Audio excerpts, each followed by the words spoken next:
Hello and welcome to Transform and Roll Out Eons. We have our final Q&A before the finale. Hopefully we have all of our players here to answer some wonderful questions that they have that's burning deep inside them, and hopefully we can answer some of them, or we'll leave it a mystery until the finale. Now, unfortunately, Lapis is not here with us, but she did send in her questions, and we'll go over those too as we go through our players. Now, she's okay. She just couldn't make it to the recording. It just kind of sounded kind of sad, but she's okay. Good call there. I was trying to leave it ominous, mysterious, you know? Anyway, moving along, I am welcomed here with my fabulous co-hosts. Hi, I'm Kilobyte. And our wonderful players. Players, do you mind introducing yourself and the characters you play? Let's start with, not picking favorites, Celeste. I was not expecting that. Hi, my name is Celeste. I play as the one and only former Domina, who is now Delina. Fantastic. And then also not picking favorites, let's go with Clickbait. What's up, guys? I'm Clickbait, and I play Mantix, who is a tall F-22 Raptor, ex-Decepticon Seeker, assassin. I play Allegory, who is a Pretty Silver Seeker, Autobot Intelligence Officer. She transforms into a Cybertronian jet, and she isn't always the same color. She can change her colors back and forth. And I also play Alchemy, who is a mad scientist, and I don't remember what he transforms into. But anyways, he's this kind of splotchy greenish brown color with rust patches on him. Looks like he's gotten chemicals spilled all on him from working in a lab. And he's fun. He's super fun. Wonderful. And then now I'm picking favorites. Myself. Hi, guys. I'm Onyx. Oh my God. That was a joke. Moving on to the other player. Hexamis, go ahead. The real favorite. You caught me mid-laugh. Because I was like so ready to go, and then you're like, it's my turn. Wow. It's like you think you're the favorite. He couldn't make it that obvious that you're the favorite, okay? He couldn't make it that obvious. We all know it's you. Expectations. We all know it's actually Lapis. The rumor come out. Anyways, hi, I'm Hexamis. I play a Scorchfire Prime, a usually blue Autobot who turns into a fancy sports car. Currently, and for a long while, it's totally chrome. I guess I could also say I play Indigo Scorchfire and Synthwave, but they are long since forgotten, so don't want to bring up the past too much. Wow, don't say it like that. I think you play a villain, too. You've played a couple. What characters? Yellow Convoy? Arachnid? When you said villains and that said Yellow Convoy, I got confused. You know, just subverting expectations. You never know. Again, as I do. We still haven't done the story. Yeah. Kilobyte, you mind going next? Hi, I'm Kilobyte. Like I've already stated. I play Starburst, a spaceship alt mode with orange and gray limbs, an eye patch, scars, and usually the happier of the group. And then gets depressed. Is that what you would say? Happier. Yeah. Okay. I'd say so. Yeah. He has the more positive outcomes compared to the tall and brooding over there. And then I also play Grease, the little 5-foot-tall minicon, different colored parts, a cape, a big chin, a cigar, and the leader of the Resistance, who passed away last session. Yeah, last session was a doozy. We'll dive a little bit into that before we do the questions. And then I play Onyx. I'm the DM, and then in the game I play Scorchamis and variety of so many other characters such as Galaxy Wave, Unicron, Era, Devoid. So many. Devoid. All your favorite characters like the Cake Smolder. Anyway. And then Lapis, who's not here with us today, plays Smolder, which is a red Firefly Dragonfly. Wow, where's our heart today? You know, just a little minicon, little guy. And then plays Scourge, which used to be known as Frostfang, who got turned into a Heralded Unicron and is going through it. Anything I'm missing? And then died last session. Yep. Mm-hmm. We did. Yeah. We did. Do you want to talk about last session? It's like Lapis's characters die when my characters are involved. Yeah, I thought we said we were going to recap last session. Yeah, we can recap last session. So many bots have died. Well, Allegory died too. Yeah, That's true. that's part of the many bots. I thought she was in a coma. Allergy Yeah, did no in one fact remembers die. them. Smolder, Allergy. Now you have me saying it. Allergy. Allegory. Grease died. Cyclonus died. A bunch of sleeps. Oh my goodness, so Where many did deaths. Grease And die? then You Mantix missed Oh my it. goodness. is back You to missed it. life. Mantix He's is back. Look at the undead. positives. Yeah. Oh my gosh, that's this the is too recap. much. Is that a positive though? Well, to me, it is. positive Oh my charge. god. Oh, you're all killing Should me we- here. Should we get started with our first question? Yes, sir. Yar. So the first question is directed at me, Onyx, one of the DMs.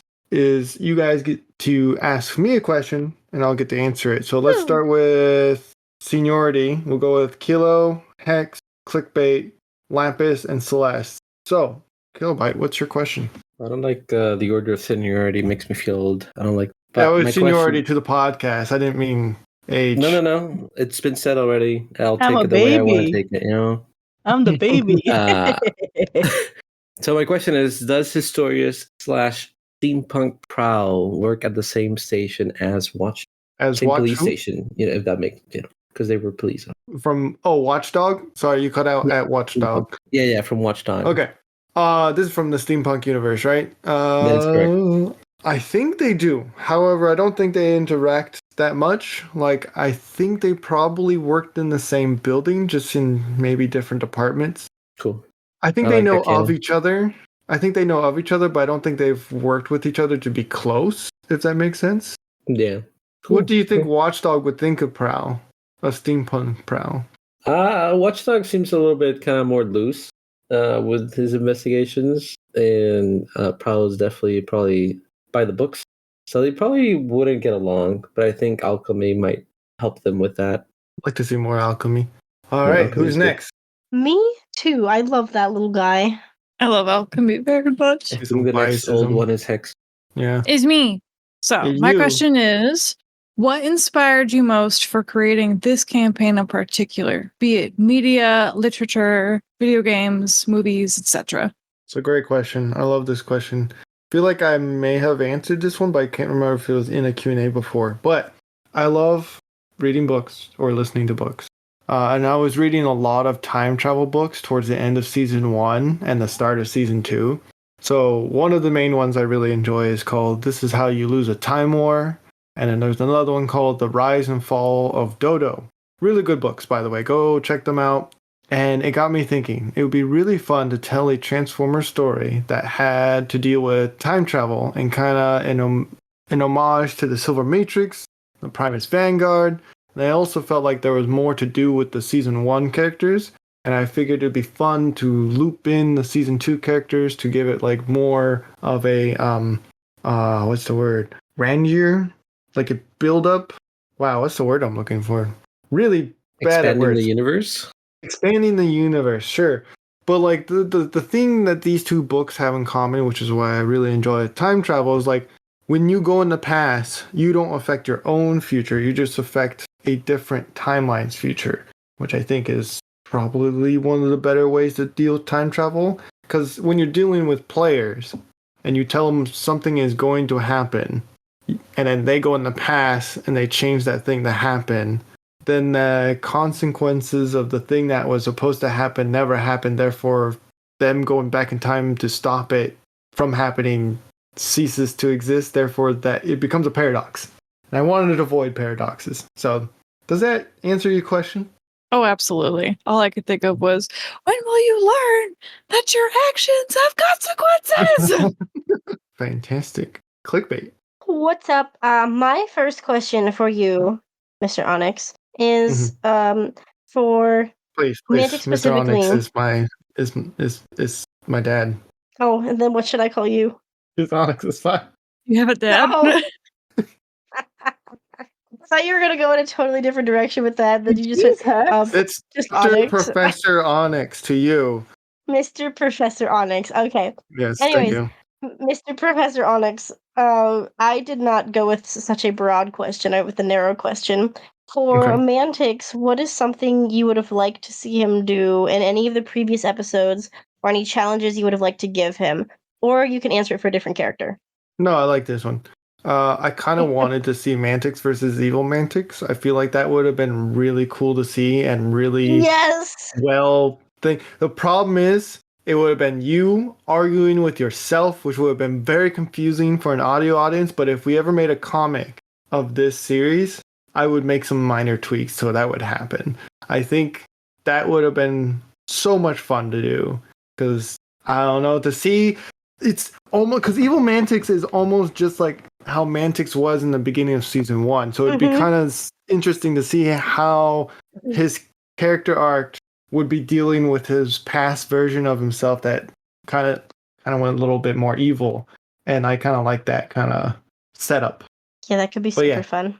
That's what I wish would have happened. So next up would have been Lapis. Was there a session you had planned that never happened? If so, what was it and why didn't we get there? Wonderful question. I love this question. Hard question because there's a couple of things that never happened. There's so many of them. It was hard to choose just one of these. So I'll pick one that's probably won't happen in this campaign since we're already so close to the end. It may not happen in another campaign because it's so specific. I wanted to try and write a scenario. A particular scenario where I really wanted to do is to have a situation where at the start of the episode, I skip your introductions. We just go right into it. You're your characters. I put you through torture. I kill each of your characters one at a time. And then I say nothing. I let you guys suffer for a minute. And then I have a door opening, revealing your real characters walking in on the situation. Then do the intros. But alas, it never worked out. Because we never got to an area where I could do that. If I could put it somewhere, it would probably be in the TBD, which was the intention. And it would be so easy to do with this like time travel, alternate dimension, different thread versions of yourselves exploring around. And I thought that would be really fun. Oh my goodness, sir. Yeah. Mr. Professor Onyx. You bet. That's crazy. But yeah, I think Celeste is next. Okay, the single question for Onyx. Why are you always trying to eliminate Domina? Just kidding, that's not the real question. This is actually for the other character you play as, Vector Prime. Vector Prime or Liege? Oh, Vector Prime. Sorry, I meant to say Liege. Thank you for correcting me on that. I mean, you play so many characters I saw too. the question. No, I saw the question. I was talking to Kilobyte, and I was like, I think they mean Liege. So I wrote the answer as that one. So I hope that's the one you meant. Okay, go on. Continue your question. Hey, your fault. You have too many characters for me to keep up with. But yeah. What does Liege think about Domina? Even though, of course, even though, of course, all of the other characters hate him and have a history with him, these two didn't have a history because, Domina wasn't part of the first session. So what is his opinion on her right now, since they're kind of getting involved with each other, kind of not, Yeah. To answer your first question, why am I trying to eliminate Domina? Don't feel special. I'm trying to eliminate every character per episode. I just want you to know, I have a target. Now, most of you guys survive most of the time. That's a joke, by the way. So as for what does Liege think of Domina or Delina, don't take this the wrong way. I don't think he honestly thinks much of your character unless he can get something out of you in return, or if he had something he wants.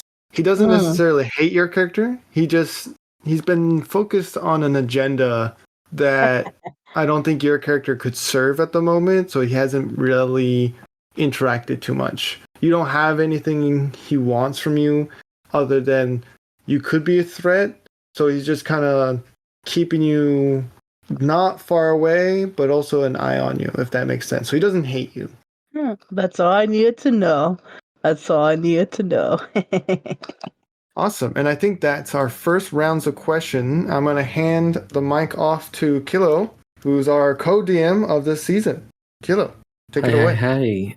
Well, you and I are both tied for seniority, so would you like to go first for your question? Wow. I thought you would never ask. So, Kilo. Yes. My dear friend Kilo, last session you had another character die. How do you feel about that and how it played out? Why do you always ask these kind of questions? I want to know the deepness. I want to know what makes you tick. Tell me everything. My poor little Grease.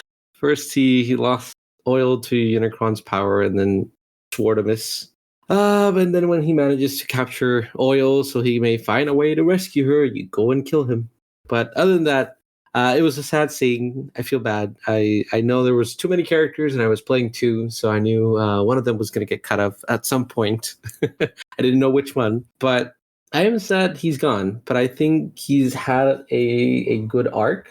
I think he started off kind of rude and not being part of the team and cooperating. And then slowly after the one shot, time has passed and he's been traveling with these bots and he's get to know them. And he still kind of tries to show that he doesn't care, but deep down he does. And like at the end, seeing him hug Smolder and kind of get the cape and become the leader of the resistance, I think he completed what he wanted to do and did his best. You think he was happy at the end? I think so. I think he was happy.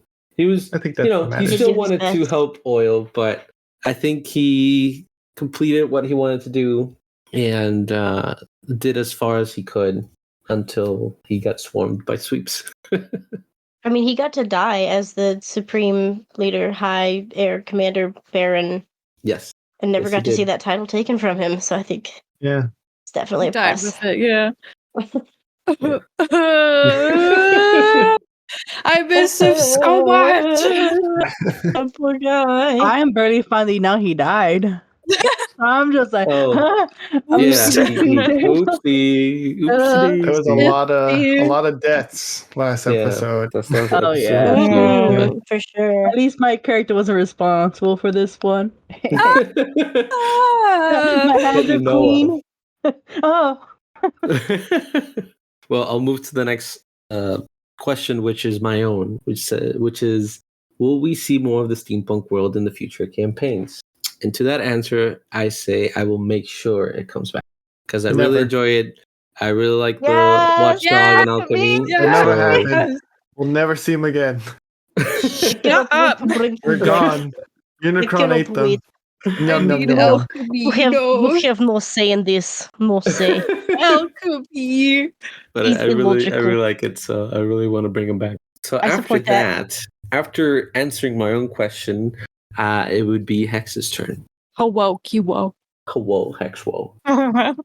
So, my question for you: were there any plot points, scenes, etc., that you had a direct influence in for this campaign? Any moments where you might have been offhandedly like, "Oh, it'd be cool to add this," and then it like devolved into a whole plot point or a plot line? I tried to think hard on this question because I did suggest a few ideas, but they were always kind of like the bare minimum. And then Onyx would then bounce ideas back and forth, and then he would add more, and like then we would flesh it out. But like the steampunk and the office cons I don't know what I was doing that day. I was watching something, and then they appeared, and so I was like, "Oh, I think these would be cool." And then we suddenly just bounced them off, and that's how Hexamis Prime and Mugatron happened, and then slowly the cast was created for those universes. Get out of the way, hot Peak dog. moment. Uh, That whole bit had me dying laughing. It was so like I didn't expect it, and it was so like perfect. All the names were perfect. The dialogue was perfect. It was a lot of fun. It was a lot of fun to write, and it was a lot of fun to brainstorm that one. yeah, it's How'd you do it without laughing? we were on a drive somewhere, Practice and then it. Hold it to myself a lot. it was we wrote a list of, like, okay, if it's cup, what could it be? And we were like, cup is kind of too easy, but I guess we'll stick with that until we find something better. And then we were like, well, what would Bumblebee be if it's a part of a food, or what would Hot Rod be? And we're like, well, it's kind of easy for Hot Rod. It's Hot Dog. So some of them were easy I loved it. to transform, but others were kind of hard. You did fantastic. It was a collaborative effort. So next up, we have clickbait. What's up? Anywho, Kilo, for you, I have my question. For Alchemy, what is one thing you would have liked to add into the episode where we got to see him in this campaign? which technically we got to Oh. do that in multiple episodes, but Alchemy. I love alchemy so much. I love him too. I want him to come back. I like his sense of explaining into details, and then everybody's like, "Yeah, get on with it," and all that.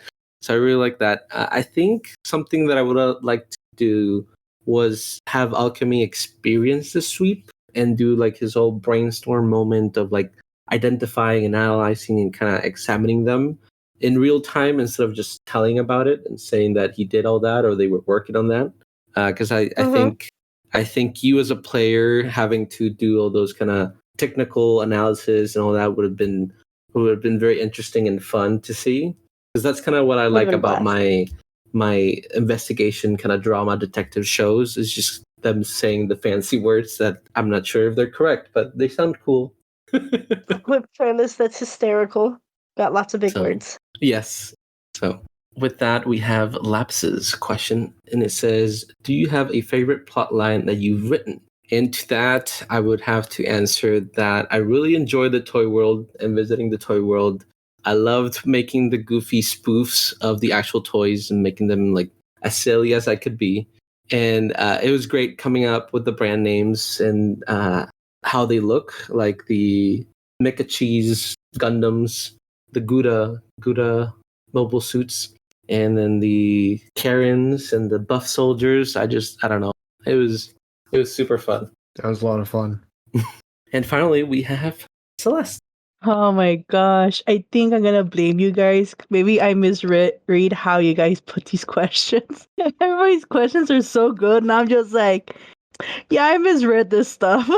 I missed the assignment on these. Nah, it's okay. You're doing good. No, and I feel like It brings conceited because variety to the table. I feel so conceited. I'm just like, what does your character think about? Well, I'll be honest. I mean, sometimes we don't have our characters a chance to like talk too much with each other or give their opinions and things. So I'm kind of like, I kind of do this, but I'm just like, oh, okay.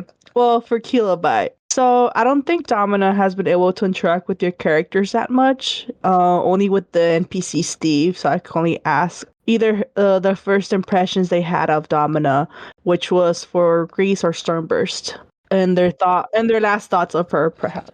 That's a good question because I didn't really think much of it because it was very hectic. We're kind of getting into the battle and all that. But as I thought about it and analyzed it, Grease, even though he was busy with the award effort and kind of didn't have much time to really talk and meet you, but he did see that you went straight to the point, especially when we were trying to figure out the sword and how to activate it.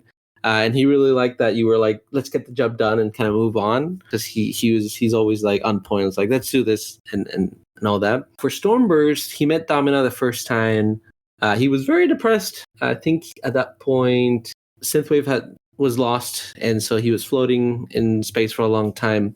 Having you there and showing that you cared, and it was a very sweet moment because you asked him if you could support him as he walked and all that. Just brought him some comfort and some relief, and knowing that he was back amongst friends and bots he could trust after everything he had seen at that moment. So it was a good, powerful moment for him, having Domina just reach out and be like, "Hey, do you need something? Can I help you?" We lost Synthwave. Have you not been listening to the episodes?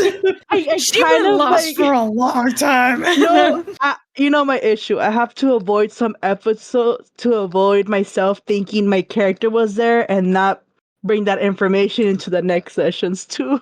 Well, feel free to start listening. It's the end of times now, so Yeah, I think you're good. I think you're good now. Me listening to Kilobyte.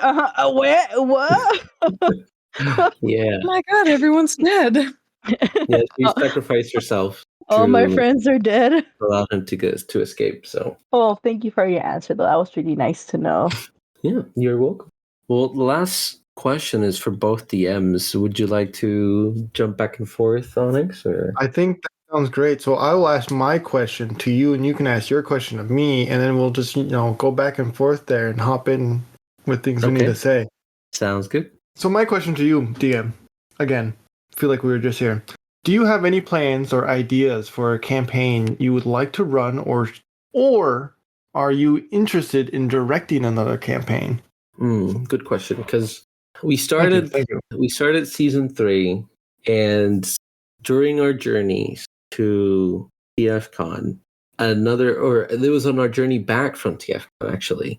I had another idea because we had seen something recently. I think it was Earthspark, and I had the idea of like, hey, why don't we create a universe where the players are recent sparklings, and so they don't know much about the world, though they're going to get taught about it, and so they're learning about themselves, learning about what they can do, kind of like Earthspark, where the Earthians, I don't remember. Terrans, that is correct. The Terrans are learning about they can transform and what it feels to transform, what it feels to choose your alt mode.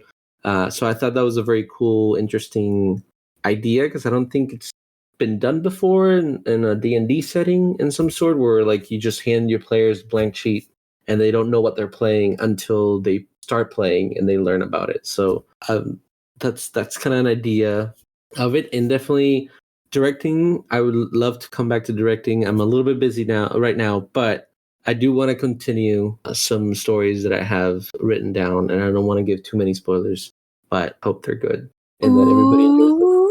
Ooh. There's stuff going on. You can tell us. We'll just start recording for a little while. So, with that, I have a question for you. Oh, yes, DM.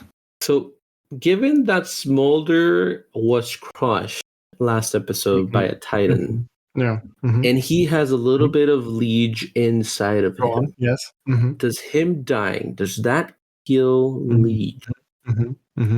Excellent question. Wonderful question. I love this question. It's a very interesting question, isn't it? So, It is.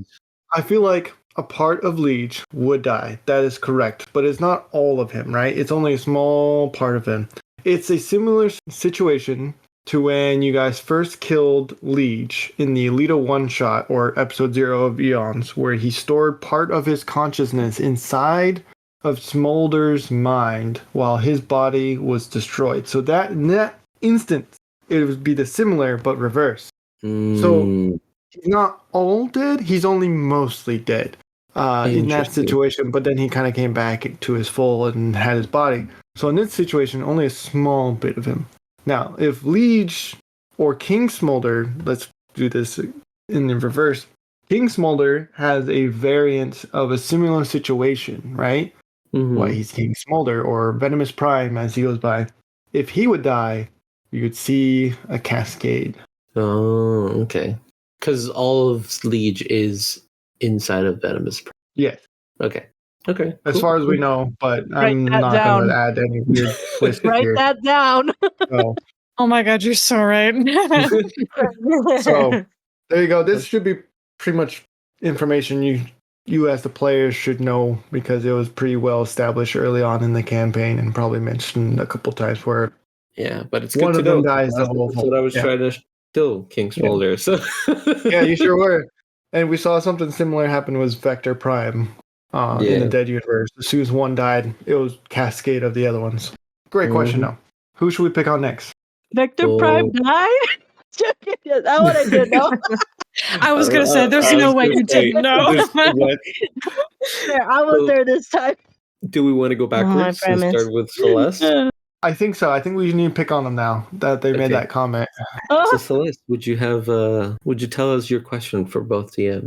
Both DMs. Oh yeah. Will we ever see the Shatterglass team again? Or what plans maybe you guys had for them for the session if there was a chance for them? Good question. I will give you my answer because wonderful question. Since we're so close to the end, I cannot guarantee it, but Onyx might have plans. Oh. You know, we've been working together on the campaign, but there's certain episodes I don't have all the Oh my information. goodness. So who knows what Onyx is planning? Who knows? And whatever he decides, tune in, I guess. Oh wait, that's me. May not be how you think it'll play out. I'll say that. That's the only answer I can give you because anything else is spoilery. Why am I not used to this yet? I know, why not? The king of non-answers. continuing in our reverse order would be Lapis, and Lapis's question is, do you have anything planned for the future for after Eons ends? And I think Kilo talked about it a little bit, and I'll let him continue. Maybe he wants to add a little bit more information on that, but go for it. Oh well, like I mentioned, the baby emerging storyline. I think the players will have fun, especially showing up that first session and not knowing anything. And I think it'll be fun to see them interact with a mentor. Kind of this also came from the 2019 IDW storyline, where Bumblebee is a mentor for a new sparkling Glyph. for Glyph. No, is it Glyph? No. It's not Glyph. It's Rubble. His name's Rubble. Rubble. That's Rubble. what. Yeah, Yeah. Rubble. So for Rubble, Another and small blue bot. My bad. yeah, I get it confused because there's Rubble and Rumble, and it's kind of very close. That's fair. So I thought they were going to turn into Rumble at some point, but they didn't. But that's beside the point. So after reading those comics, I thought it'd be cool just to have that kind of storyline play out where the players will have a mentor and they get to learn about Cybertron. And it's a different Cybertron where they're not necessarily in the middle of a war. They get to live everyday life in Cybertron. They get to interact with other species, but also learn about a little bit more about themselves and who they are and where they come from. And so I think it would be a fun storyline to follow. What do you? Yeah, absolutely. And then for season 4, it's going to be a brand new continuity, not connected to seasons 1 or 3. I think, hopefully, because I don't want to compound stuff you should know from previous seasons and to hop into it. Also going to use our homebrew Transformers D&D book, which will be available to everyone at the end of the season, or pay what you want as a donation to the podcast, because podcast has fees. Swerve does not. Help us Onyx keep put the a lot of lights time on. into it. Yeah. Onyx and Kilo put a lot of time into it. Yeah, Onyx and Kilo. But I just looked at it and thought it was pretty. We're excited, and Onyx found some cool designs and all that for the book. So we're making our changes, adding stuff, moving things. So making things using the players. You guys have been our guinea pigs, so thank you for volunteering. What works and You're what quite doesn't welcome. work. Gladly. Where we need to improve on, and we want to make sure it's friendly, easy to get into. So that's been the goal from day one. It needs to be more simple than normal D&D, and it needs to be way easier to pick up than the official version of Transformers. Yeah, and it may not be a perfect D&D book, but I think if we keep using it, we'll find details and we'll refine it and we'll put more. And again, all this is make believe, so do what you want. Yeah, create your own stuff. Change it however you want. I mean, I never once played this before. You guys have been doing a good job for me getting this for the first time too. Plus, English not my first language, but it's been really good so far. That means a lot. I'm glad you can understand it and play it. That's the goal. Yeah. And next up we have Clickbait. What is up? Anyways, my last question I have is directed at both of you. And it is, I know that 2 characters is a lot for each player to play and for you guys to direct. Was there ever a time when you considered letting everyone in the group live or be revived in some way? If so, when did that change? Just laughs at me. That's par for the course. Why are you giggling like that? Go Why are you making fun of my question? Okay. So I feel so offended. I don't know. Hey! I don't know why he's laughing, but okay, I will answer. So from the beginning, we always knew that having all these characters interact for long periods of time would be kind of confusing, right? So why? Because it's just audio format. So it's kind of hard, even though if we modify voices, it'll be kind of hard for you to talk to yourself and not make it sound awkward. So we try to limit that as much as we can. So that's why we divided the teams how we did.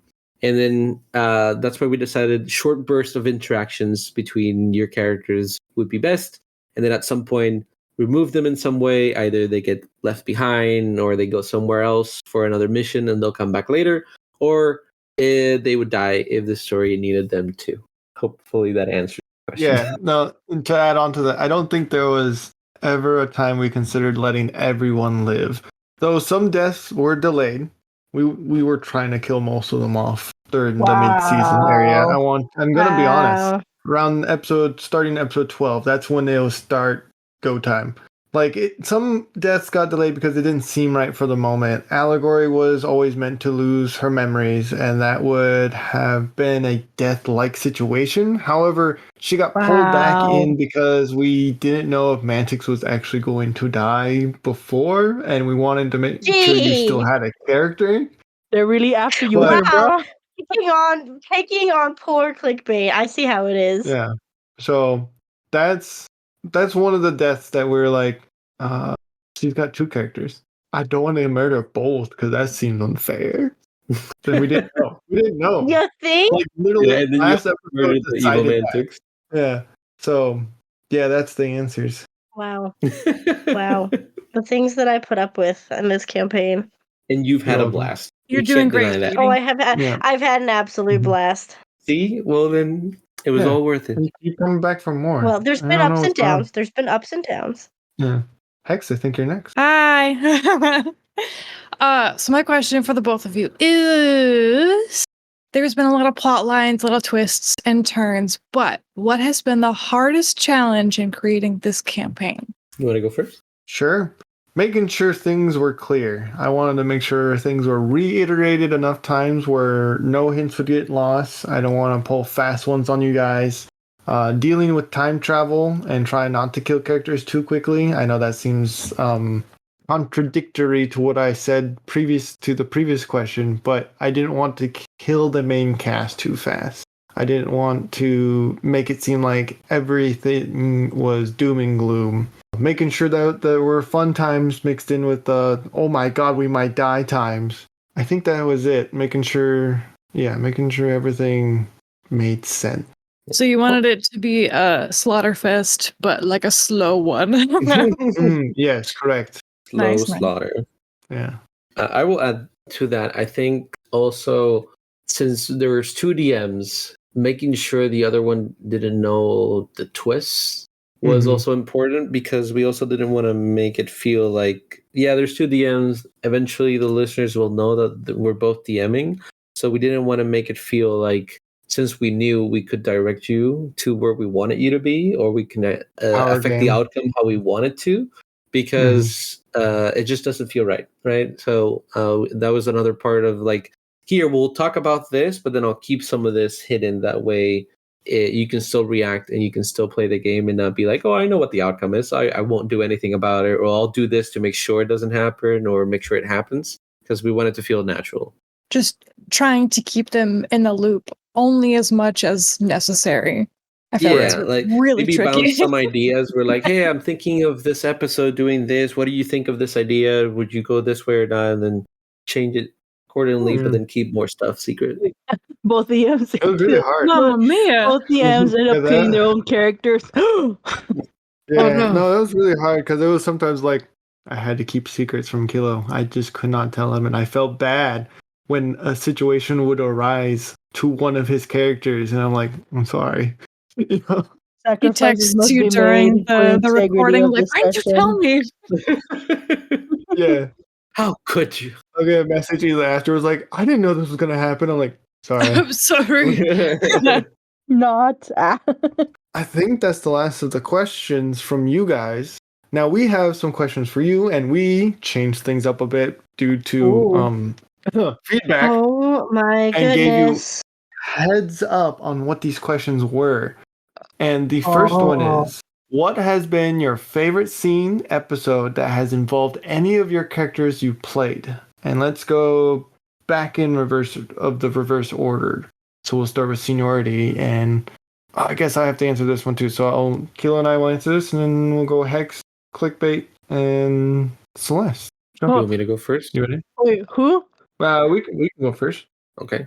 So my favorite scene / episode, I think for scenes, was Grease coming back with a cape and hugging everybody.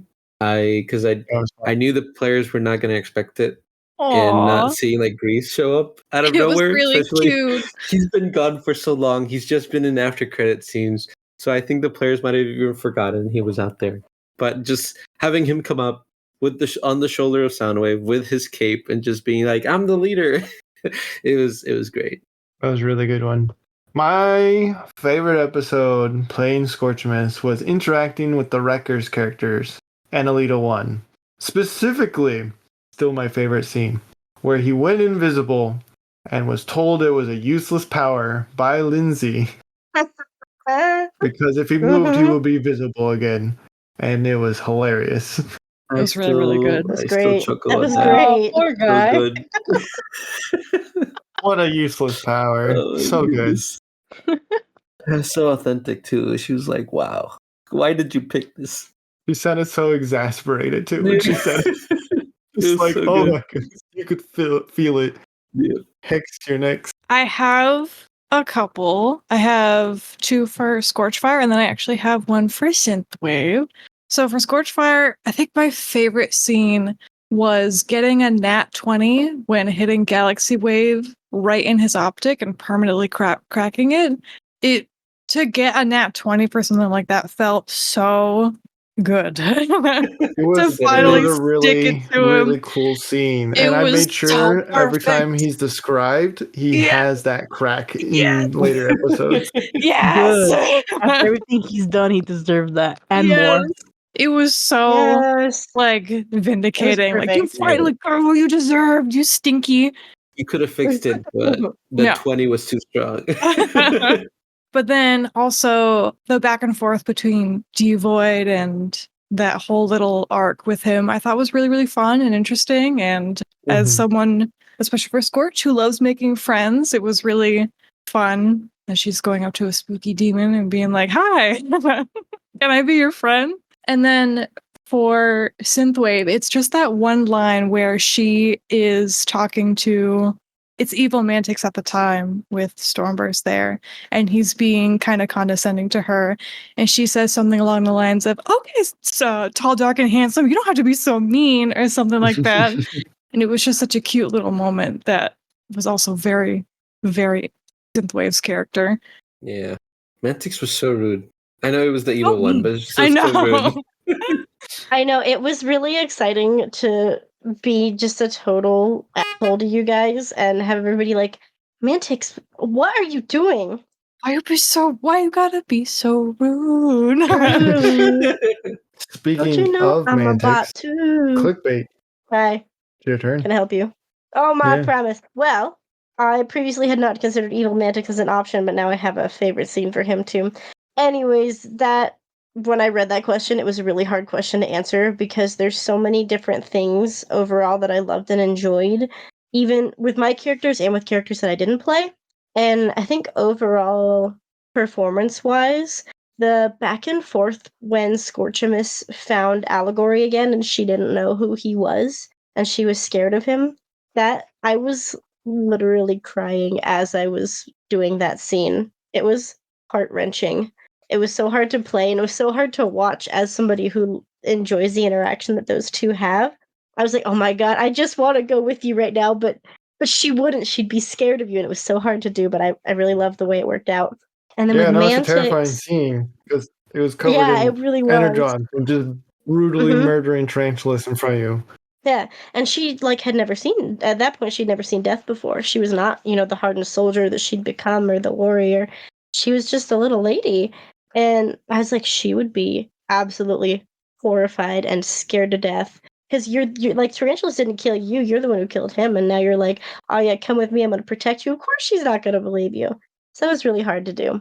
But with Mantix, he's gone through a lot. But I still feel like my favorite moments with him were in the Mindscape back at the beginning of the season, and when he got reunited with Scorch on the abandoned planet, or the planet where the Smolders, I think, had been previously. I'm not sure. Everybody was there. And then with Evil Mantix, I think my favorite. Oh, yes, I was Hex. just gonna say that was the part where Mantix got really, really mad at Scorchamus. Yeah, Yeah. yeah, It was Yeah, the rock That's when planet, wasn't it? The Okay, one okay. that The Rock Yeah, the Lord's Rock yeah. It planet. was planet, the the Rock Nog. planet. Yeah, Rock Lord's planet. Yeah. It was that. I have a And follow-up then with question Evil for you Mantix. Oh, yes. Go ahead. for the Mantix one. If you Yes. expanded more on the Mindscape episode, what would you have added or done differently? There were a couple of things that I wanted to do initially when I got offered the opportunity to do the Mindscape episode. I kind of, if I had gotten to do it differently or had more time, Mantix has like, he's, he was a Decepticon, so he has things that he did that he's not proud of. And my goal with that was to kind of, instead of having almost a singular path with Aramak guiding them to Mantix's subconscious where he was at, I kind of had it initially designed to be more of a little bit like a journey. And so they were going to go through a couple different memories of Mantix's and watch how like his outlook on life slowly changed as he discovered that there was more to life than just being a mindless killer from Megatron. And so that was kind of what I intended to do with that.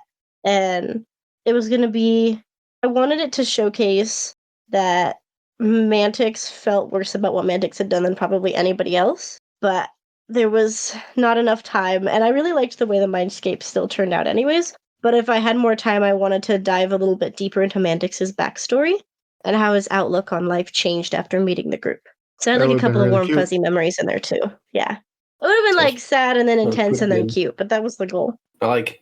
And then my favorite scene with Evil Mantix was in the very beginning when everybody was confused when he refused to pick up Smolder.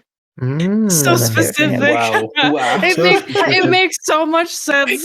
Well, everybody Not a- was like, Mantix, why won't you pick up Smolder? He was like, I don't want to. Get away from me. And everybody That was is like, your what son. the heck? Especially like the contrast of now where Mantix is like, that is my son. That is my little guy. That's my That is my son, man. yeah. Come here. Yeah. And now he's And dead. so that was my favorite thing to do, was just be like, no. And everybody be like, and Smolder was like, oh, okay. Oh, Spark was crushed. So Yeah. next up we Nobody have had That's my Lapis. favorite part. Next up we have Lapis, and I know they're not here, but Kilo, do you mind answering for them and then maybe diving into your theories on what that could lead to? Yeah. So their favorite scene / episode was the talk between Scorchfire and Scourge. And I think this is in reference to the last episode that Scourge was in a cage and Scorchfire was trying to get her out of there and cooperating and go against Unicron, which I feel like Scourge was in the verge of almost joining, but she was still adamant and kind of probably scared of what Unicron might do, or even Galaxy Wave. So I don't know. I feel like Scorchfire has done this so many times where she just talks to the bad guys and they join because she just changes their outlook. What can So I quickly. say? I like making It's just- friends. So I feel like Scorchfire would be a better person to answer this kind of question. You want to hop in, Hex? I'm trying to think. I'm trying to think about it from Lapis / Scourge's perspective. I think it's because she was scared and in the throes of betrayal and sort of has her world turned upside down.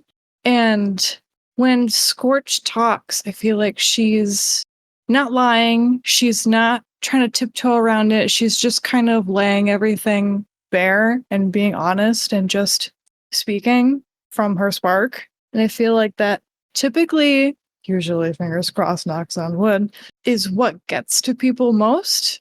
And to seeing her perspective and being like, hey, I genuinely just want to try and help. I genuinely want to just kick this guy's butt. Please help. And they're like, oh my God, I never saw it that way before. Maybe you're right.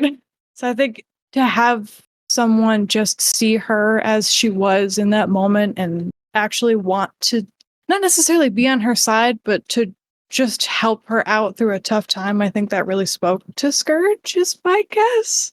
Yeah. I think that's accurate. Yeah, that's I hope think so. that's pretty close to what's going on. Lapis, you can yell at me if it's not true. Yeah, leave a comment below, Lapis. I know you're listening. In all caps. Yeah, I'm outing you if there's no comment below. Can we do like a cut to Lapis just being like, "Oh my God, you're so wrong," like her, like a recording? Depends when we hear from her again. Moving along, Celeste.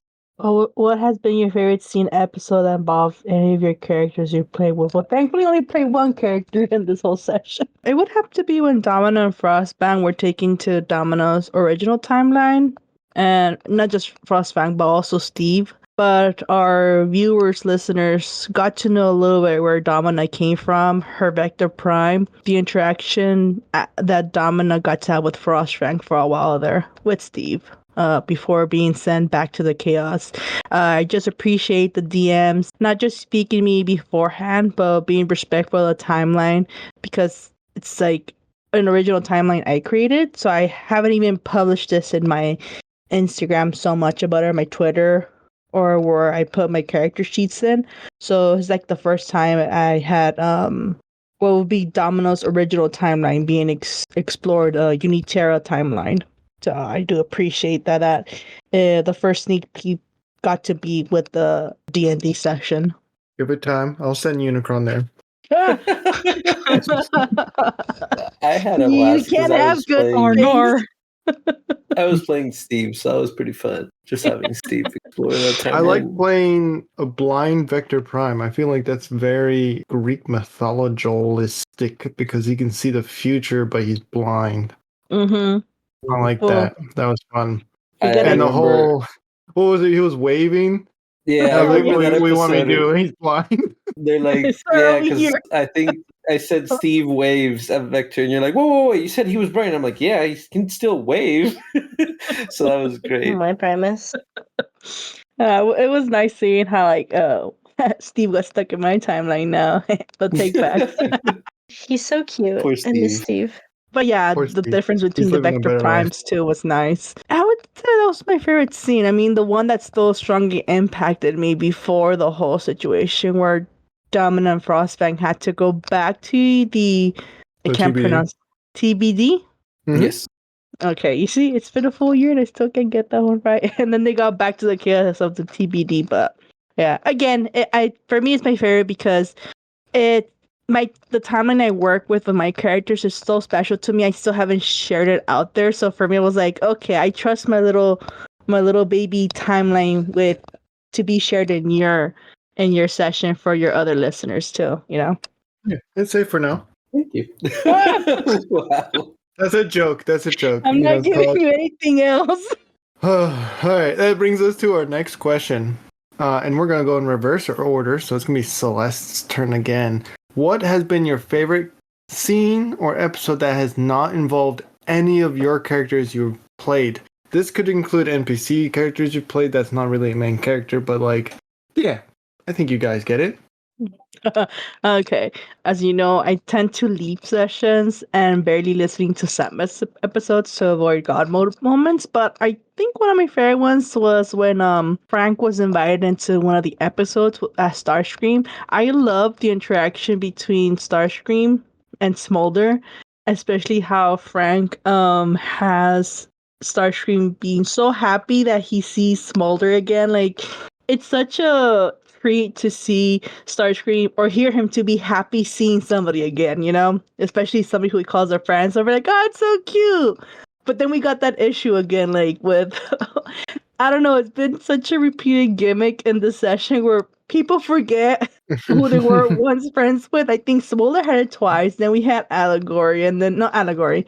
Scorchimus too. So for me, it was like, oh, come on, that could have been such a cute moment between them two being friends. It was so nice that despite Smolder having the memory issues, Starscream was still so nice to him, like so happy to still see him, and then how he still interacted with Clickbait's character with Mantix. I was like, yeah, that's a good secret leader right there. A little bit scary, but very good leader. So yeah, pretty much when Frank has Starscream interacting with Smolder and Mantix most of the time. Nice. Yeah, having Frank over is pretty fun. It's always a fun Yeah, it's always silly, which is great. time. Next up, we have Lapis and Kilo. You answered the last one, so I will take over this one. Lapis answered. Sorry, words. I'm gonna start that one over. Lapis answered Starscream giving Mantix his voice back, then sacrificing himself at the end of the episode. And that one was a pretty good one. I like that one. It was pretty spark-felt. Mantix dealt with it really well, surprisingly. It's like as if that was spoiled through email. Why would you say it like that? Why? You said it Oh, funny. I don't Why'd know. you do that? I don't know. Someone was reading Why'd you emails they just- weren't supposed to, and they knew what was going to happen, and Wow. it's not going to call them out. Who that How someone could is. you? Someone was putting things in open emails that they let me have access to because I'm managing one of the pages for them and didn't which keep Wow. their Which page? stuff together. The red Point to the bubble. page. Red Yeah, bubble. you got me there. You got me there. Mhm. I didn't Yeah. expect an answer to do that You want fast. merch All right. money? That's what I Check thought. out our Redbubble. Yeah, Check go out check our out the red bubble. Shameless Redbubble. plug. Shameless Got plug. me in trouble. How Moving us dare you along. read the email? Clickbait. What's your answer? Oh my gosh. Again with the hard questions. I think technically this you guys gave me kind of a runaround in this question, a Yeah, you're caveat I welcome. should say that I went for. I think I only ever played alchemy as an NPC in this campaign, so I went with that because it says you could also include an NPC character you've played. Mhm. And I also personally love how he talks all roundabout because sometimes I just lose track of what I'm saying and I just keep going in circles saying the same thing different ways until he goes on another topic. And I think it's hysterical because it cracks me up while I'm doing it. And I then really if it's enjoyed my it. favorite scene, Sounds it's familiar. literally I love it's literally alchemy. the best. I love that you guys love alchemy because I also love him. I think my favorite scene that I wasn't involved in remotely is the entire like 1 to 2 episode arc we had with Devoid and Scorchfire. That was so cool. It was such a fun transition to watch, and I felt like it really embodied how Scorch handles her prime ship and how she always tries to not look at what's on the surface of a bot, but what's kind of driving their motivations. And I feel like it's a really cool quality to have in a leader. And so I thought that was really fun to get to watch and see her grow from the Spitfire that we knew back in season 1, who was kind and sweet, but didn't have that crime based depth to look at what is really driving a bot and then tap into that to build strong friendships and allies that last through space and time. And I thought that was really cool. Yeah. Currently crying right now. Thanks. You're welcome. Totally doesn't remind me of Steven Universe. Well, She's like, you got feelings? Let's talk about it. the silence is We're it not all. talking about shit. I- We're gonna, the sorry, I was, silence- I was just, like trying to get the unmute button. Sure, it's fine. That brings us to Hex's turn. Hi. Oh, My Yeah. my favorite moments plural, is anytime Smolder would say something and then Onyx immediately would say, "Roll me a con," and then also addendum to that, Smolder being like, "I have an Oh, impeccable my memory." You mean Yes. you mean Smolder did have an impeccable memory? Yeah, it's just, stop. You're ruining my funny moment. That's so sweet. Even the player didn't have impeccable memory. Just I because know. there's a That couple episode was was so Cyclone, and she's like, funny. "Excuse me, you already said that." I'm like, "You was literally the reason why she said it twice." You shoot yourself too with that. Oh, Every so good. the DM right It's to a good ep. Lapis.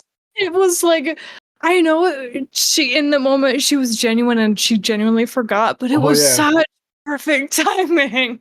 It was It perfect. was perfect. It was so funny. It was pretty good. Kilo, what you got? Oh, my turn.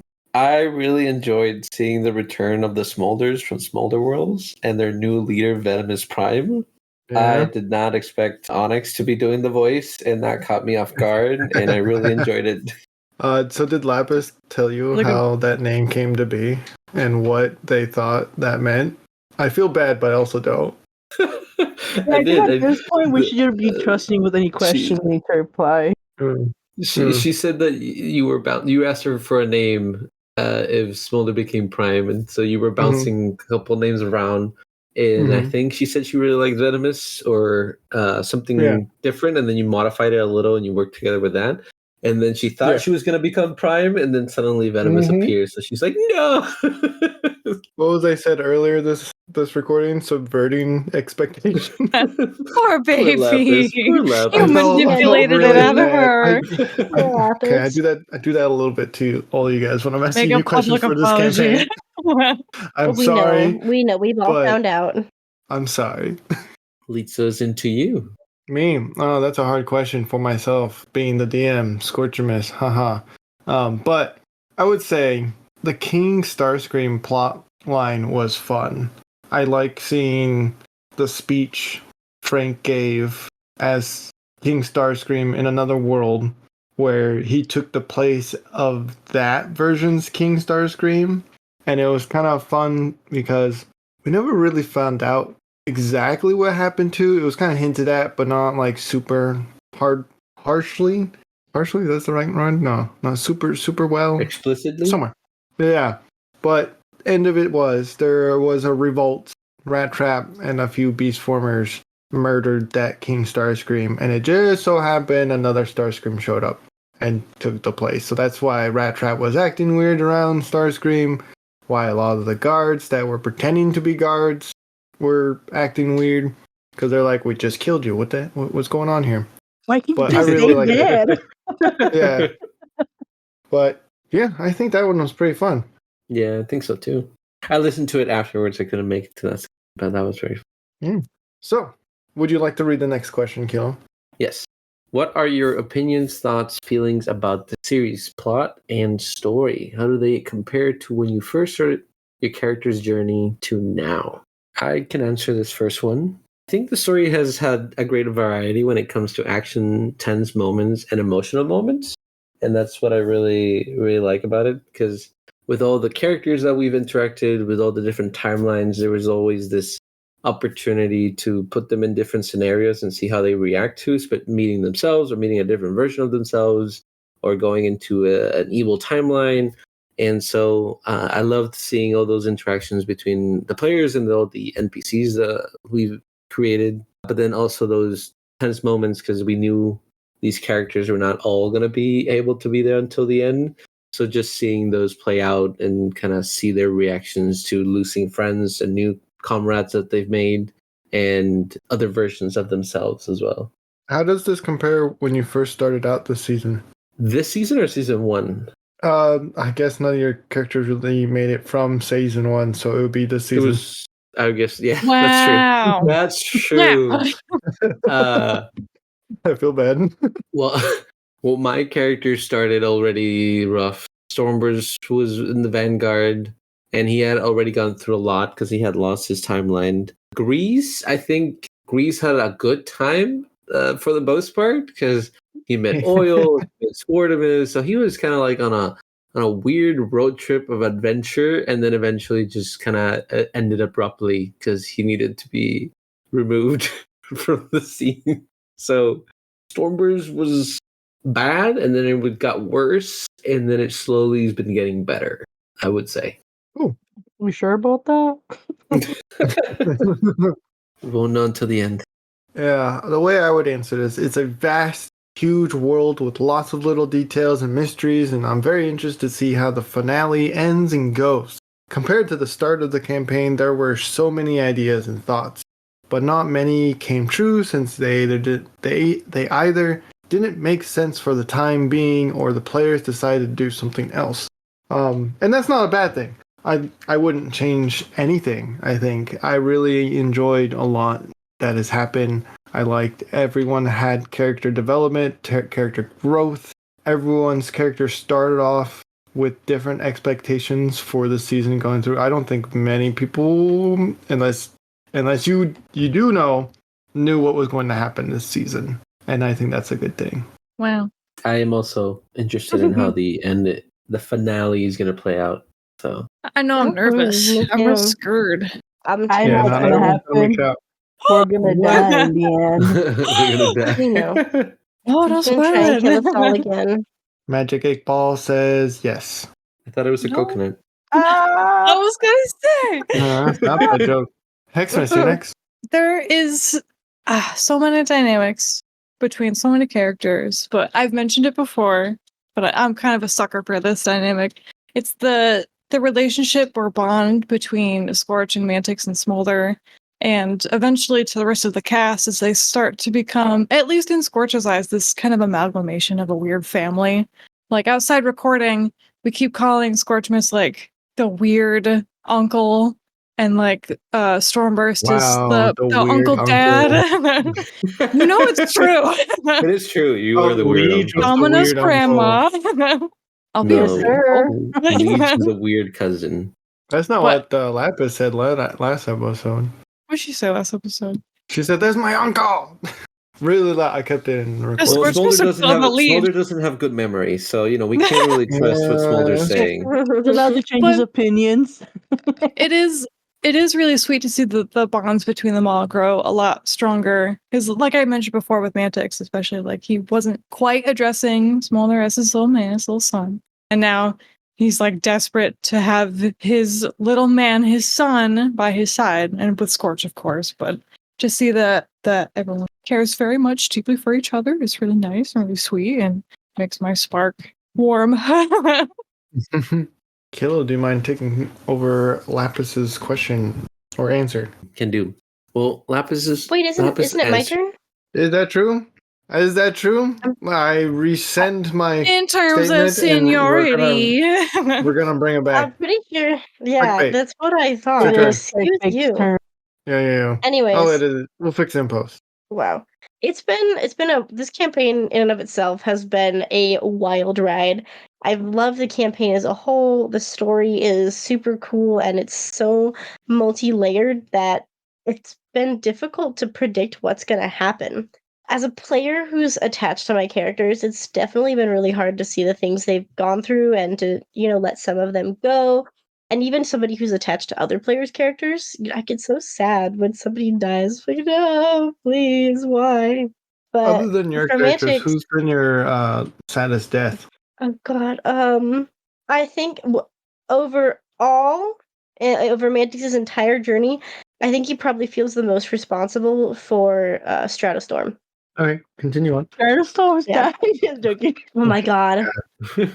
I had a But dollar going for every time Celeste has asked a question. Every What day premise? is a surprise for me. That's great. Going back to Mantix, he's come a long way from the bot he started at. He's died like how many times now? 2, 3, 4 times. 3-4 times. Dying that many times definitely brings a bot into touch with their own mortality. And he's gone from caring about nobody but himself to doing the best he can for everybody around him. And poor Allegory, I feel so bad for her. She got put through so much, and as the last of the wreckers, she paid the price, the ultimate price in the end. I really love the idea of an alternate timeline where she and Scorchamus got to go and be with each other and be together, and she eventually got her memories back. But in the timeline that we lived through, I think that after everything that she'd gone through, all that experimentation, all that different torture, she was never going to be the bot that she truly was before, and that peace was still a good fate for her. When dealing with Aw. infinite timelines, perhaps some of those things have or did come true. Perhaps. Wow. How We to might shatter never know. Already dreams. crying. We Wow, might what a never know. monster. I never said I wasn't a monster, guys. I want that to be clear. Wow. Eh, Listen, it's for the plot, okay? It's for the plot. Yeah, we like plots in There's this no plot in household. here. This is just us talking. Well, I will answer Lapis's answer to this question. This story has been so much fun. It has pushed my characters to grow in ways I never expected. I can't speak for her, so I don't know how to expand on that. But we've seen Smolder go a long way, mostly become more feral, I think, than he used to be. But we love him still. Flaws and all. We love our feral He's little my man. son. He's I my mean, he is the son. mascot. How can you not love him? Yeah. Yeah. Scourge He's was only fun, too. eating bots from other worlds. You gotta insert recording. I of don't it. know It's other a bots, Smolder but you did it world once. That doesn't after all. count. It's a Smolder world after all. It's a Smolder world after all. Celeste, Yes, sir. would you like the answer? I think up to a full year, I'm getting a better grasp and getting attached more to the characters. Not just myself, but Domina too. But not like a full attachment that she usually has. But I do hope that after this session, I could give it another go. As mentioned before, I've never done D&D sessions before, but I was happy to be a part of this one. And you guys have been very patient, friendly, and very supportive with me during this whole progress. It's made it fun for me that I look forward to perhaps be part of it again or work with other friends in the other sessions too. I realize there's a great difference between just making plots with friends and making a character. Compare it with the D&Ds, you have to do it by chance. Like you have your numbers and you have to trust your rolls, you know? So like yeah, technically your character could do this, but you have to check if they have the capacity to do it. Like in a previous session, like yeah, technically Domina is big and she could break that door down and she has basically a good strength to do it, but something's gonna fail in the end that she might even not be able to open that door. She might chip a nail instead and it's gonna take 50% damage of her HP or something. Yeah, and then the So smallest spot of the group opens the door. I know. Yes. So that was funny to me. It's just That's my little there's so much irony because of taking a role. But it's as mentioned, it's different than just role playing with a friend and then like arguing like, no, your character can't do this. Yes, they can. It's like, okay, just do a role. So it's a whole Right. different experience for me, but I do like it because out of your control. It's all just about chance. So there's no like, oh, you planned this behind my back or any of that. So it's really weird, and I do like it. It made me portray Domina differently to characters that one I don't create or control, and the plot changes drastically with the choices that we make and whatever our characters say to each other too. Like the trust between Mantix and Domina, like she had her moments she didn't trust and like him after many times how he just left her. But then later on, it was like in her mind, like, well, he was just doing his mission. I probably would have done the same too, depending on the situation, had I know what was happening in the beginning too, because he had his priorities too. So in the end, she's like, ah, whatever, forget, you know. Mm-hmm. But yeah, so that's my comment on this. Nice. Clickbait, do you mind reading the next question? No, Can't not make me clickbait. read the next. Yeah. I was Wrong. so Wrong for confused. Kilobyte. Ah! Kilobyte, do you mind reading the next question? I was Guys, confused too. you But... okay? Subverting expectations. What did we say earlier? Oh, my Okay, friend. next question is Wow. Gonna have a who's been heart your favorite spark attack character now. to interact with and why? If it's a character you've played, as also include their favorite character. Okay. I'll start because I really like my character that I picked. I had a blast talking with Tempo, and why do you say Tempo is because I really enjoyed how slow he talked and the delay, and I enjoyed the interaction with that, just having to wait and for his response, and I think it was very funny and great. So I love Tempo a lot. What do you mean? Oh, Wow. no. I'm dead. No, I like that. That was pretty fun. I like the way he talks, really slow. It was really fun and great to interact with you because I wanted to. It was hard to make questions or answers that he portrayed that made it sound like he was done. Have you guys talk and then have him keep going. Yeah, and I love that interaction. It was so good. It was fun. I guess that means I'm next. So, Galaxy Wave.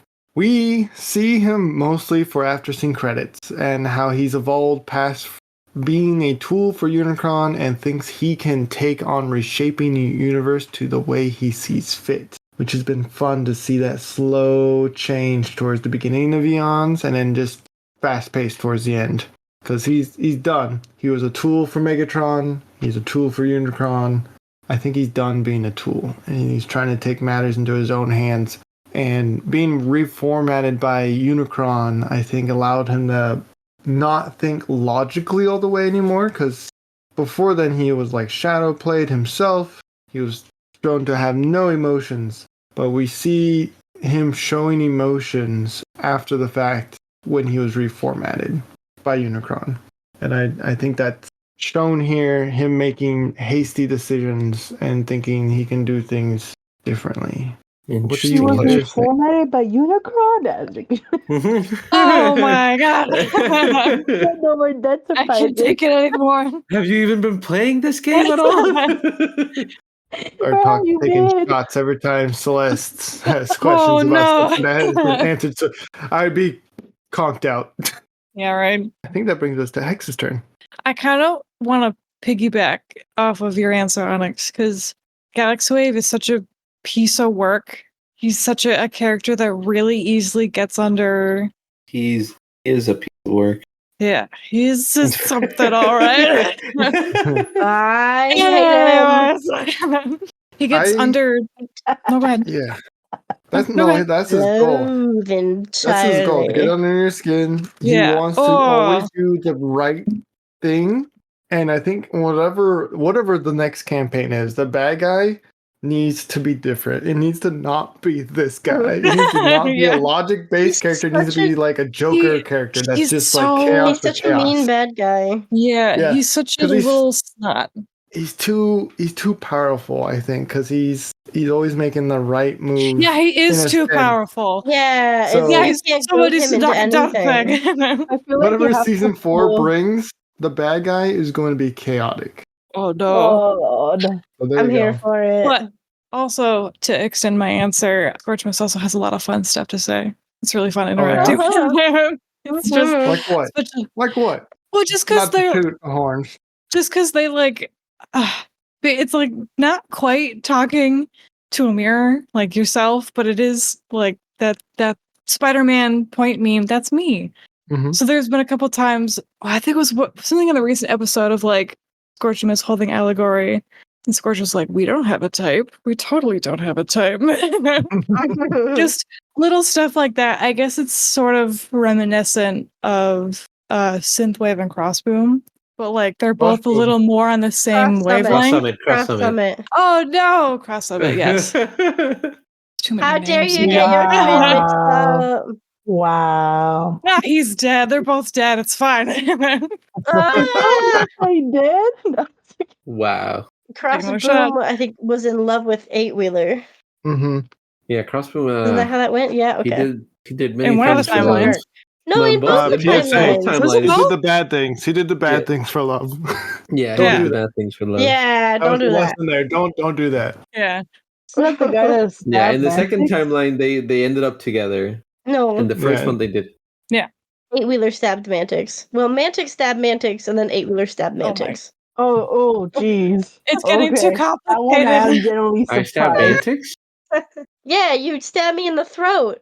When Mantix was like, Evil Eight Wheeler. Evil Uh, Eight yeah, Wheeler. it was evil. Yeah, Yeah. Yeah. Oh. I remember. Evil. Wink, wink. You should. Speaking of Mantix, Ah! clickbait, you're up. Hi, this was a really hard question. It was so difficult to pick I just know it's gonna one. see me with the answers. So naturally, I didn't. Yeah, naturally, you pick 3 or 4. Absolutely, because why would I ever just go Alright. with one when I Alright, can let's pick Just timer. like three or four? clickbait's quick quotes, I guess. I know.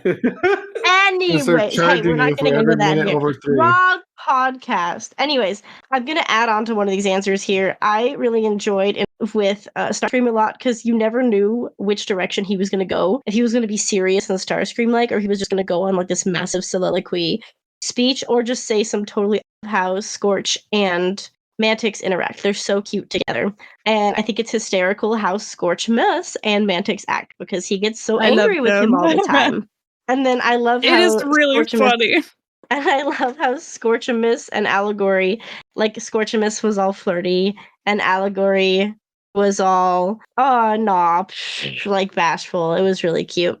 And then I also liked Allegory and Alita a lot because girl boss. And when Synthwave was there and they were all just doing their thing together, it was awesome.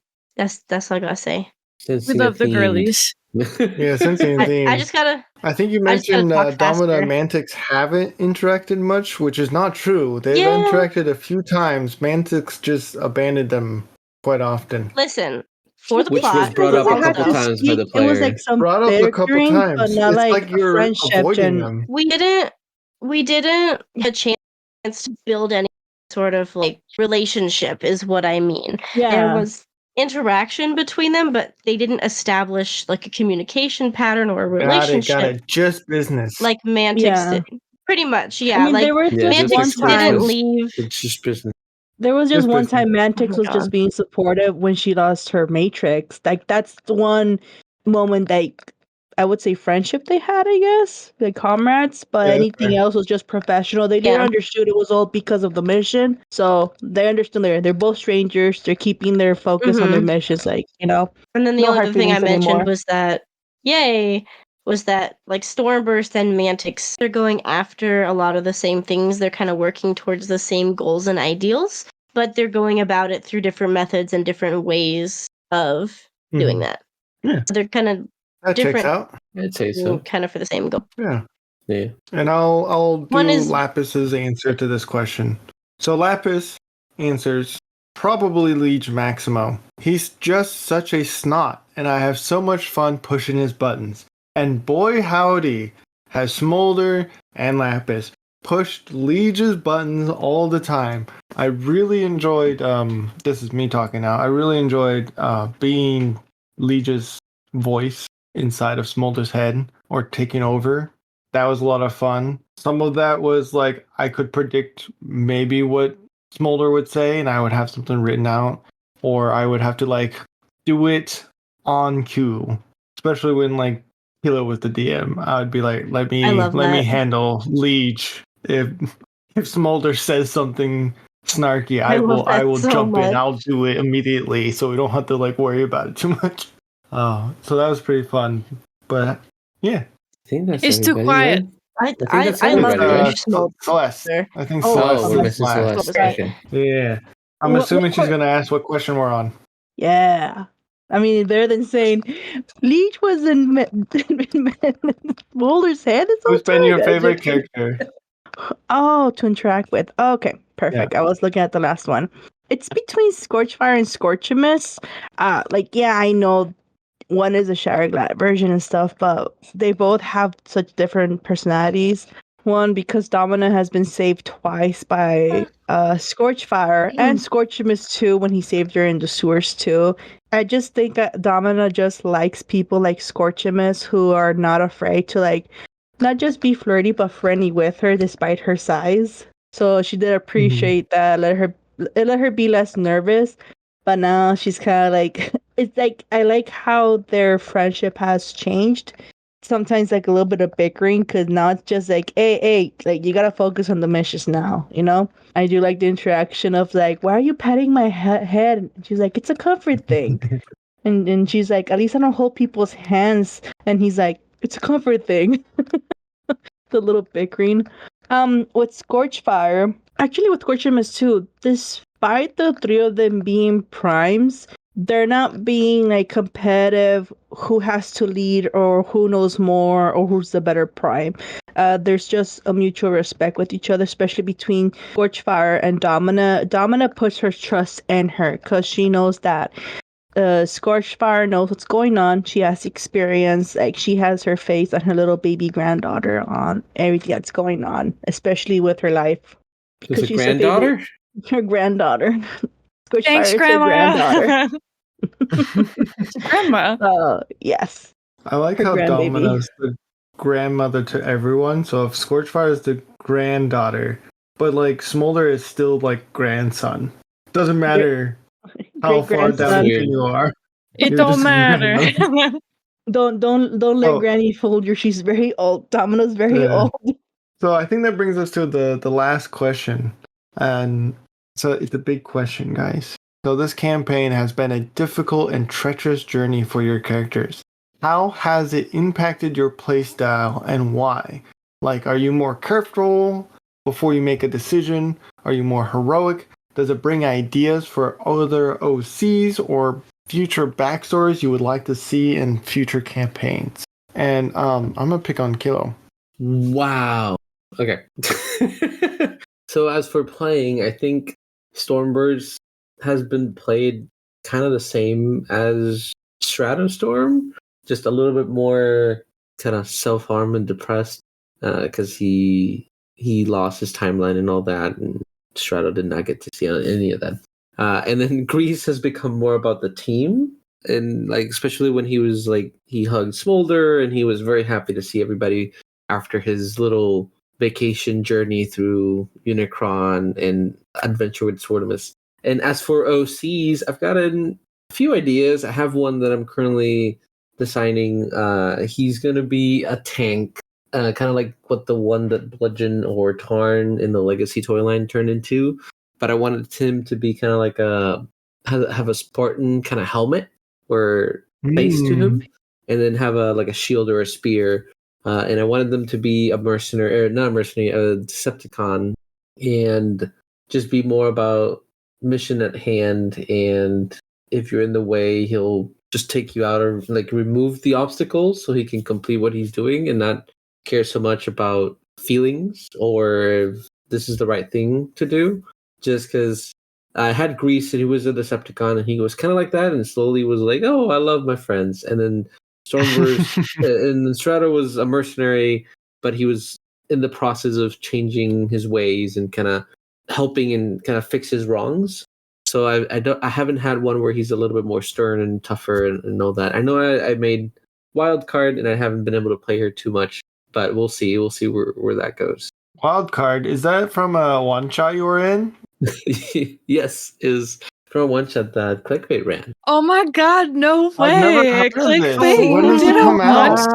Oh my god! Coming I soon. I forgot In the the one shot second hasn't come half out of yet. 2024. Yeah, I will hope it comes out soon. So yeah, Second half Yeah. of 2024. Could be any time. I guess Like to early keep it teaser Anytime spoiler now. for all the listeners out Shake there. There's things a up. one We only shot have out 6 there that's months been left. recorded already. And, There we is a one recorded shot that we actually recorded. 1 year ago. Yeah, Yeah. but Wow. Wow. Clickbait really Wonder when sucks it at comes out. editing. Clickbait really sucks at editing All and right. can only Poor do it if someone baby. to help her. I'll move the questions along here, and I'll answer it. So, from my aspect, for Scorchmas, from the beginning, has been slightly hesitant one. He mostly was looking out for himself and how he could get out of a interaction with others so he could survive. And now he's kind of willing to put his life on the line for others because he's done running, mainly because there's nowhere else to run. Joke there. And he's seen enough death. Like, he's grown fond of this group.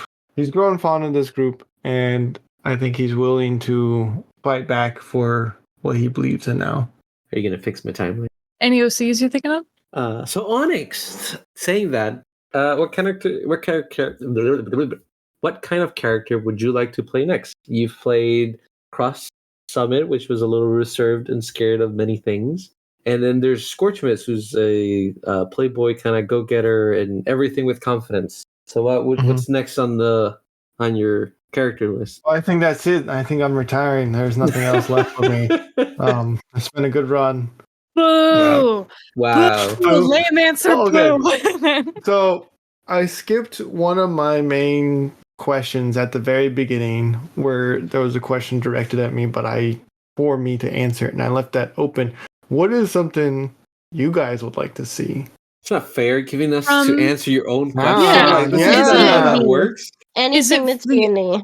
Do you mean like from you or? Yeah, correct. As a character, or you think it would be fun or interesting to see me play? He's giving you his You homework gotta, to do for him. Hex, don't answer. I ain't doing your work for you. You gotta come up with that yourself. I'm sorry.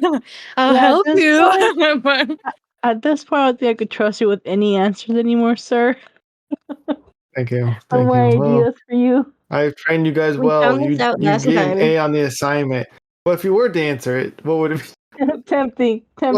I stand with Celeste. You stand with Anything Celeste. D&D. Anything I think it would be. Yeah. We had the nervous character. We have the outgoing character. And in the one shot for Lapis's campaign, I played, what was it? Sunblast? Sunblast, which was loud and full of confidence. Yeah. Oh, he was wasn't funny. a I playbot liked like him. Scorchmas. Yeah, he was hysterical. It was so much work to play as. Like, I don't like being a loudmouth, but he was definitely a loudmouth character. And then in the one shot that Clickbait ran, I played a Yes Bot Minicon, which will eventually come out. Man. I love that No little matter what people ask, he said, man. yes, let's do it. And he was very helpful because he always wanted to be helpful. Was he? Well, not to you, sir. Good sir. Oh, he was real helpful to me. Yeah, shocking, sir. Not to you. Sorry, was that Salt of the Moon? Who knows? So I think maybe something different. Maybe like an old man bot, but then I feel like that's Vector Prime again. It's really hard. It's hard to choose. Because I want to Anything do for your something. Peepaw voice again. I want to do something different. Bunker Breaker would be fun to do again. I know that was in the Extra Life one shots, and then we had a nod to him in this season, but we didn't really see him too much. Bunker Breaker could be fun. He was very stern, self-centered, self-made tank. I don't know. The bear. Bare necessities. Hex, you're up next. Wow. Oh my god. So, God, I forgot that this was a two-part question. So starting out, I think for Scorch, she was very much of like whatever you think of first was the action she would take. And as the campaign has progressed, it's very much okay, what are all the possibilities of different things I can do? What is like the best outcome? Just not quite like riddled with anxiety, but like so much more cautious, so much more planning, but still trying to do the very best that she can. I guess like a bit of heroicism in it, but especially with time running out, both in terms of episodes and actual time in game, it's sort of a mix of like, I have to make a bold move, but I really got to make sure that it counts. So let me make sure I'm doing the right thing. A lot of thinking involved. Has this inspired ideas for a future character you would like to play as? I want Or to make a character that doesn't think. Doesn't think? I thought that was Synthwave. Synthwave thinks a little bit. She thinks about other people's feelings and opinions. Oh, I thought she thought about music. Well, yeah, that too. It's in the name. That and dating that one Decepticon in the first episode. Yeah. Synthwave. Synthwave. Synthwave. But there's not so much like new characters I'm thinking of. There's one. His name is Herschel von Skeleton. He turns into a hearse and he's a Decepticon. And I kind of want him to be a loose cannon. But there's so many other characters from Clickbait's one shot. And Lapis' one shot, and the charity stream life shot. Gee, it doesn't feel like no pressure. It's okay though. But with the It'll charity get done when it gets done. stream one shot, there's all those characters that I've played before that I would love to revisit at any time. Because they're all my babies. And I guess as an artist too, like it's hard to not make characters. So Nice. Clickbait? Yeah. Any hoodles? Well, I interpreted this question slightly differently. I didn't look at it as like a specific character-based question, so I'm sure I can come up with something. As a player, I felt like the biggest takeaway for me from this campaign was to never assume you have enough health to make it to the next round. Oh my god, that's so true. That's great. The amount of times Bro, I feel you now. that thought bit me in the tailpipe coming around is literally, I can't even count it on both of my hands. Not only has it impacted me, about this. I was going to say, not only has it impacted me, but we've lost people to thinking they have enough health to make it to the next round. Big characters As are for like, Mantics, first time? Wait, what happened to First me? time? What did I do? Two of your characters have died in this kind of scenario. Well, Season 1 and then Grease. Yeah, but I never assumed I had enough health. I was, the dice just Other decided people, I died. assume for you, though. Yeah. But in regards to Mantic specifically, he's become a lot more open to considering other options instead of just straight up violence. Before, he was all about shoot first, ask questions later, and I feel like now he's much more willing to look at, well, why did somebody do this? Especially what we saw in the scene with Scorchimus, when it was kind of revealed what he had been up to and why his actions had caused a problem. And Mantix was like, hey, we've all made mistakes, but look, he's trying to fix it. Whereas old Mantix would have just shot him or tried to stab him or something. I like the old I'm so glad Domina never met Mantix as old Mantix. I'd rather be abandoned than being shot by him. Yeah, old Mantix would have just shot Evil everybody. Mantix versus Mantix would have been fun. And then I have so many ideas for new OCs. Pick one, please. Please only pick one, please. Don't tell him anything. Don't But tell I him have anything. so many. One I of the know. ones that We I've would be here all considered night. playing. We really would. I literally have a list of like names and then things that go with each of them. But one of the characters that I'm thinking of playing in this, if when moving forward, is I've played a grumpy, kind of sober bot, and then I've played a kind of shyer, more like she was still pretty sociable bot. And then I played Alchemy, who talks a lot. So I kind of want to play a little bit more cut to the chase, straight to the point. Also kind of want to play like a crotchety older bot, just because it's so much fun. And I have this one OC named Brushfire, and he's exactly that. He was like he's either been a soldier or worked in like a labor trade for a long time, and he's just kind of done with it and done with the shenanigans. So he's very direct and to the point. He's not mean. He's just direct and to the point, and he's kind of crotchety about it. And I think it would be a lot of fun.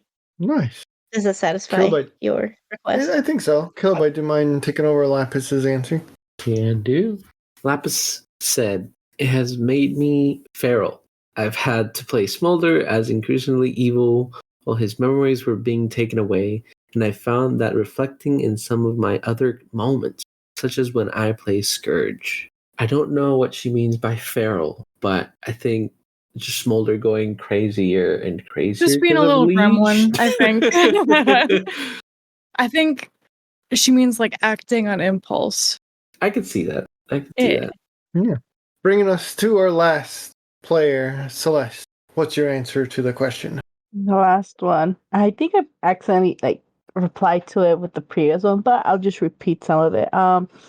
It's very different from what I experienced when I write with friends or do role plays, because Domina was not created for this session as a new character. She already has her own background, how I picture her. She will interact with others, but a lot has changed because, as mentioned, she's interacting with so many different OCs and different scenarios. So it made me flesh her out more how she will interact with people who are very different that I write with. You guys have drastically different characters I ever written before, but it gave me a good idea how she would interact with them, how she would feel around them, how her thoughts and feelings would change around these people. Like mentioned with Mantix, there was a kind of a dislike that she had for him. But once understanding, what, I'm also a bot who's on a mission. Have I been placed in his shoes, I will be doing the same and focus on the mission. Mm-hmm. And then later knowing more about the enemies that have been showing up. This is the first time actually the Domina has ever interacted with a Herald or Unicron. And it's very different to her to actually see this threat of Unicron before that. She kind of doesn't have that time anymore to explore other timelines or be wasting time. She really wants to get more on point, seeing how close they are to this threat. If I get to play another character, I do want to recreate them completely out of scratch, or at least if I have an OC that doesn't have that much personality, I want to make them based on what needs to be done for a D&D session. Don't make them as something that's going to be used for something else, personal. It has to be for the session, Yeah, and I think that might be different for everybody. Is there a character type you would like to play future-wise? I do want to give it a try again with a follower of Amalgamus. I'm just a big sucker of what was his name from Transformers Prime, who was able to change into Wheeljack and other characters too with all that His name's information. Makeshift. There we go, Makeshift. I know it was with Shift, but I didn't remember. I wasn't Shapeshift. I'm like, that's the ability, obviously, but yeah, I'm just a big sucker for characters like Makeshift, and even in other sessions or other kind of OCs, it's always a shapeshifter character I like. I just love that a character who could be flexible, but just because they can shapeshift, maybe they're not a master of it, or maybe they're just, oh yeah, I could change into this person, but the height is off, the eye colors are off. There's going to be that little imperfection here and there. As for character class, I would not know yet. Maybe something tiny. Right Mini on. And I think cons. mini-cons all the way. I think that's the last of our questions. Players, I ask to thee, Is there anything you would like the audience to know? Last minute things you want to say about the campaign, your experience, your characters that you really I had want to so much get out fun. there? So much fun. Live your life, have fun. Try new Excellent. Live your things. life, have It's just fun. a good Be time. safe. Play some Have D&D. Go friends. for it. Don't be scared. It's fun. Yeah. Yeah, I try promise. D&D. I Thank you promise for it's not that supporting the hard. podcast. It's so Thank you much for fun. supporting the podcast and being patient with all of us too. Join us for the finale. Join us for the finale. And reminder to the listeners, we'll have our version of the homebrew Transformers D&D book that we've been using and created by myself and Kilo, available at the end of the season. Pay what you want, or it's free. It's up to you. I think everyone should have access to it, but if you are feeling gracious, feel free to toss us a buck or two. I just want you guys to have fun, make stories, and tell us all about it. But aren't bucks what horses do? They I do thought- do that, I can assure I thought you. that's what dolphins do. I thought a buck was a deer. I thought a buck Oh was my like a gosh. dollar. Earth is so confusing. Earth Earth is is very confusing. wild and confusing.